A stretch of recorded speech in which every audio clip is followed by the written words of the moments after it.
and Christina. President Ronald Reagan once said that those who say we're in a time where there are no heroes just don't know where to look.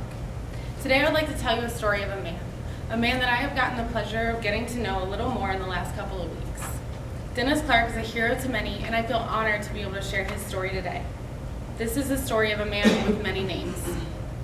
From 1971 to 1974, Dennis Clark was in the Army, where he spent most of his time in the Canal Zone in Panama. For the first year, he was in the mechanized infantry, which required him to be a track commander and a driver of an armored personnel carrier. For the last 2 years, he was selected to be on the U.S. Southern Command rifle team. During this time, he won bronze and gold medals at the All-Army matches and was in competitions such as the Pan American Games. While serving with the rifle team, his primary duty was to shoot at full course every day, which he said was a good, easy duty. He was able to hit a man-sized steel target from 1,000 yards only using iron sights. They called him a winner. His secondary duty was to protect the troops on the ground by sniping from a church tower in Panama City. They called him a sharpshooter. Once out of the Army, Dennis Clark went back to school and joined the workforce. In 1982, Clark was a nuclear ship test engineer for the Norfolk Naval Shipyard, and he got married to Catherine Myler. She called him Den.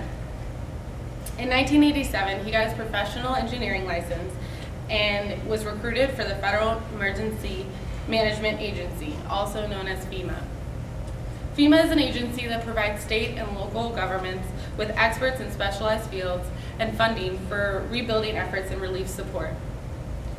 On April 19, 1995, the Alfred P. Murrah building was bombed, and this terrorist attack claimed 168 lives. This remained the most destructive act of terrorism on American soil until 9/11. Dennis and his team were in the rubble looking for survivors of the bombing, but they quickly realized that there would be no more survivors, and they began on body recovery.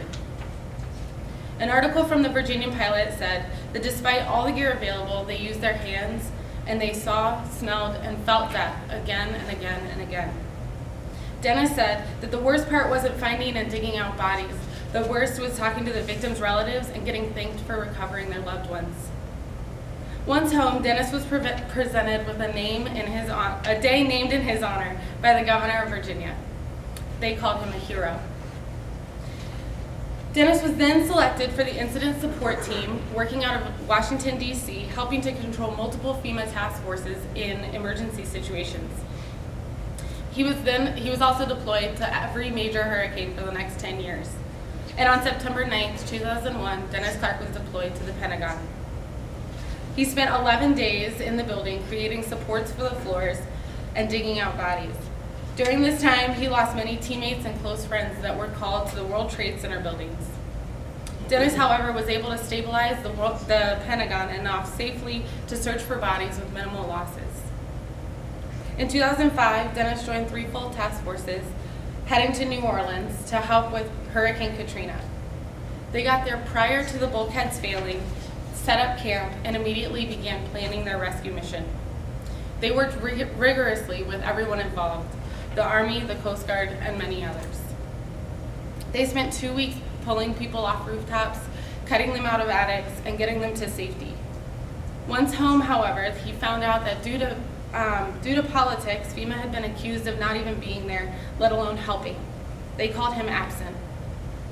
Dennis Ballard Clark still serves with FEMA on constant standby to help serve and protect our nation and its people. He is a strong, powerful, and humble man with many accomplishments under his belt. But when asked what his favorite moments were, he will tell you it was when all of his 4 children were born. His huge heart and strong mind provide for a lifetime of stories that will be passed down from generations to come. And I call him Dad.